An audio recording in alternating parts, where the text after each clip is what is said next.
Bonjour à tous, je m'appelle Marie de Craquer, je suis interne en hépatogastroentérologie à Bordeaux et aujourd'hui nous allons interviewer Frédéric Saltel qui est chercheur à l'unité INSERM Bariton à Bordeaux.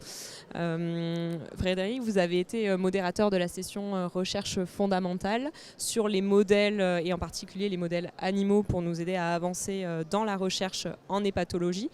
Est-ce que vous pouvez nous en dire un peu plus et notamment votre avis sur les avantages et les limites pour commencer des modèles cellulaires?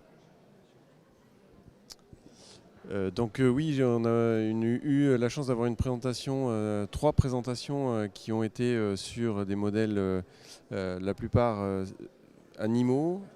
On a eu une première session sur les modèles concernant les hépatites, ensuite sur la transplantation avec le modèle du porc et enfin une troisième présentation sur les modèles murins dans le cadre du carcinome hépatocellulaire.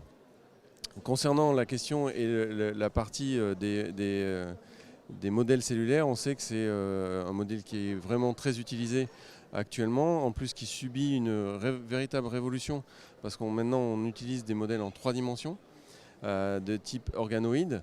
Donc l'idée est à terme de développer de véritables organes fonctionnels.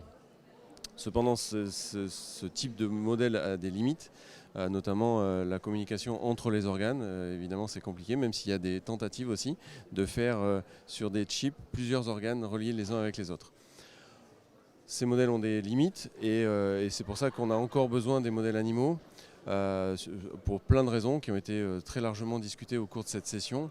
Et on se rend compte que le modèle souris, malgré certains défauts qui miment le carcinome hépatocellulaire, reste un modèle de prédilection. Et c'est aussi, on a pu le voir lors des cours, des présentations des sessions fondamentales, quasiment tous les projets de recherche utilisent ces modèles murins. Donc voilà, donc on est aussi dans l'interrogation par rapport à des lois qui sont en train d'être votées au niveau européen, qui remettent en cause l'utilisation des animaux dans l'expérimentation animale et donc dans la recherche. Donc ce sont des questions qu'il va falloir se poser, et notamment au niveau hépatique. Voilà. Merci beaucoup. Donc, en pratique, effectivement, ce qui se met de plus en plus en place, ce sont des projets de recherche translationnelle où on part d'une question vraiment clinique pour ensuite essayer de décortiquer la mécanistique, de répondre à la question.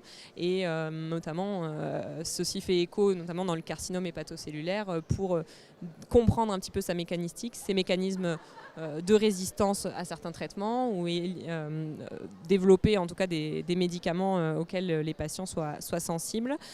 Est-ce que c'est des modèles, que ce soit cellulaires ou en tout cas murins, que vous mettez en place d'emblée, ou est-ce qu'on part plutôt de prélèvements avant de décortiquer et puis de mettre en place finalement un modèle qui soit adapté? Quelle est un peu votre conduite en pratique? Donc là, ça dépend des chercheurs, ça dépend des projets. Il y a des chercheurs et des projets qui vont partir de modèles cellulaires basiques, qui posent des problèmes notamment par rapport à la complexité des pathologies. Donc voilà, c'est une recherche plus classique. Maintenant, compte tenu des avancées technologiques en génétique, en transcriptomique et en protéomique, on est capable aussi d'aller chercher dans les tissus des informations, et ces informations elles sont pertinentes pour les projets de recherche. Donc là on parle de recherche inverse, et c'est tout aussi intéressant et pertinent. Je vous remercie pour ces éclaircissements pour les naïfs ou quasiment de la recherche comme moi. Merci à tous et bon congrès.